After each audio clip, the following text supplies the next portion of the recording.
सूत्रधार के अनुसार 4 ईंटें रखी जाती हैं, नंदा, भद्रा, जया, पूर्णा। उससे पहले हमने पहली 5वीं ईंट यानी फर्स्ट वो हमने एक दलित से रखवाई। और यहाँ पर कोई बात ही नहीं करता। आप बात करिए ना, अगर आप इतनी तेज चिल्ला रहे, रसूल अल्लाह ने फरमाया ना कि एकता का फरमान देना, फरमान दीजिए कि 4 बीवियां नहीं होनी चाहिए, फरमान दीजिए कि हलाला के नाम पर जो रेप होती है आप उसके विरोध करते हैं, कोई बोलेगा ही नहीं।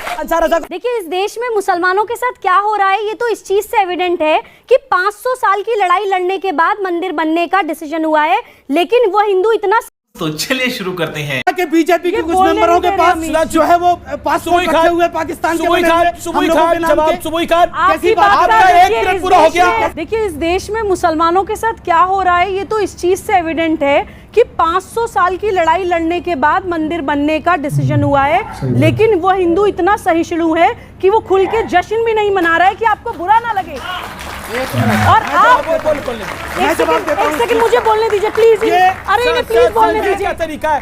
अरे हर चीज में बोलने है और कहीं हमने किसी किस्म का एक अपील तक नहीं की। इससे ज्यादा और क्या चाहते हो यार? अमीर जी, हम चाहते हैं क्या बने? इनको एक सेकंड के लिए चुप कराइए। एक सेकंड महाराज, एक सेकंड चुप कराइए। हमारे ऊपर इल्जाम लगा रही हैं। देखिए अंसार भाई, अंसार भाई एक मौलाना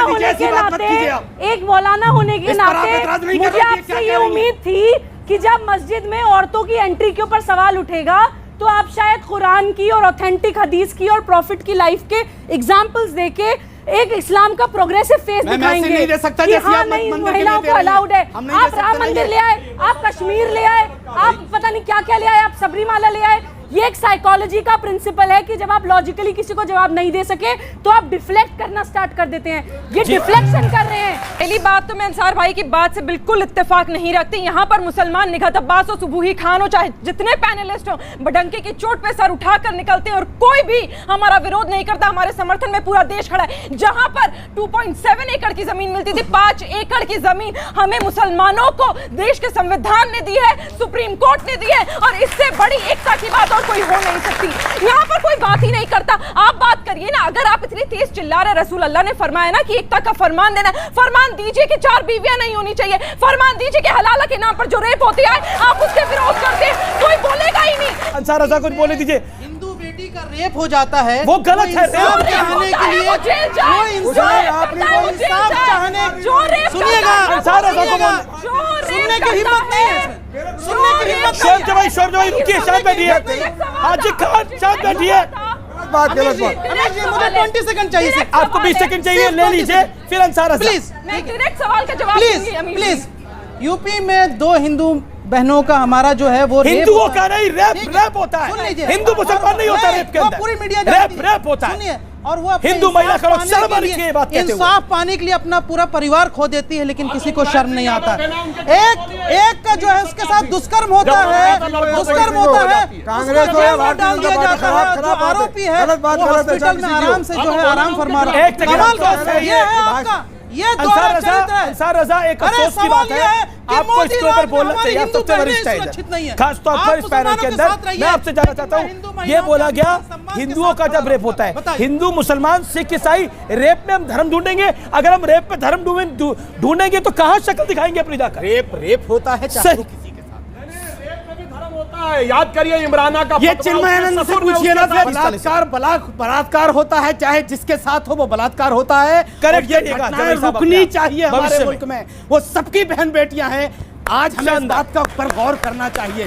बार बार दलित एंगल को लाने का प्रयास होता है, ये कई जगह गलत है लेकिन कई जगह सही भी है।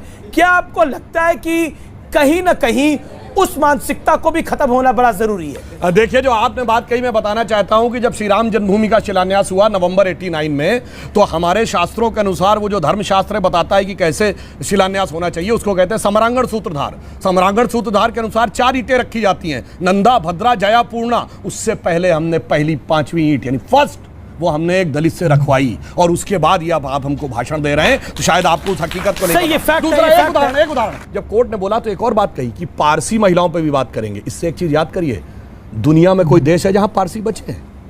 अपनी जन्मभूमि ईरान में भी नहीं बचे हैं तो हिंदुस्तान में बचे हैं। ठीक, ये इस भारत की महानता है। और मैं पूछना चाहता हूं, इस्लाम में जितने फिरके हैं 72 के 72 फिर क्या अगर दुनिया के किसी नहीं है मुल्क तो में है बताइए। तो सिर्फ हिंदुस्तान में है। इसमें बीजेपी का कंट्रीब्यूशन नहीं है, सही कहा आपने। बीजेपी का कंट्रीब्यूशन नहीं है। हिंदुस्तान को हमने यहाँ पर बोला गया, यहाँ पर जब बोला गया कि पारसी लोग दुनिया में कहीं नहीं बसे, लेकिन पारसी लोग अगर कहीं बचे तो वो हिंदुस्तान में बचे। और शोएब भाई ने बोला बीजेपी की वजह से बचे, नहीं, ना बीजेपी की वजह से बचे, ना कांग्रेस की वजह से बचे, ना आपकी वजह से बचे, ना आपकी वजह से बचे, ना संविधान की वजह से बचे। वो बचे हिंदुस्तान की वजह से, वो बचे हिंदुस्तान की वजह से। हिंदुस्तान एक ऐसा मुल्क है जिसमें कोई औकरांता है। सोचिए, जिस मुल्क के अंदर बाबर और औरंगजेब के नाम पे रोड बना दी जाए और कोई चू तक ना करे और दशकों तक चू ना करे, वो है हिंदुस्तान, जहां सब्र सबसे बड़ा है, जहां सब्र सबसे बड़ा है। फिलहाल मुझे इस शो को यही वाइंड अप करना चाहेगा। वो बोल दीजिए। 5 सेकंड जो इस पे बहुत सही रहती है कि दुनिया का इतिहास पूछता ग्रीक कहाँ, यूनान कहाँ है, घर घर में शुभ अग्नि जगाता वो पावन ईरान कहाँ है, दीप बुझे पश्चिमी जगत के छाया जब बरबर अंधियारा, तभी चीर कर तम की छाती चमका हिंदुस्तान हमारा। बहुत शुक्रिया। फिलहाल इतना ही। लेकिन चलते चलते मैं आखिरी बात ये कहना चाहूंगा, ये देश हिंदू, मुस्लिम, सिख, ईसाई हम सबका है, इसमें कोई दो राय नहीं है। और अंसार रज़ा ने बोला सारे जहां से अच्छा हिंदुस्तान हमारा, लेकिन महिलाओं को बराबर का हक मिलना चाहिए। सही बात है। और देश तो सभी का है, लेकिन गांधी और जवाहरलाल नेहरू ने तो लगा दिए हमारे हिंदुओं के।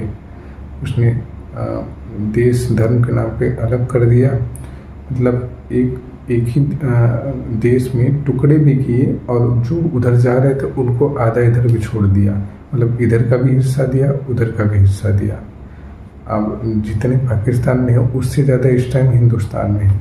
अगर ये साले वहाँ होते तो आज हिंदुस्तान में शांति होता। तो आपको क्या लगता है हमें कमेंट करके जरूर बताएं। चैनल पर नहीं तो प्लीज़ सब्सक्राइब कर दें और कमेंट में जय श्री राम लिख के जरूर जाए। वीडियो को पूरा देखने के लिए आपका धन्यवाद।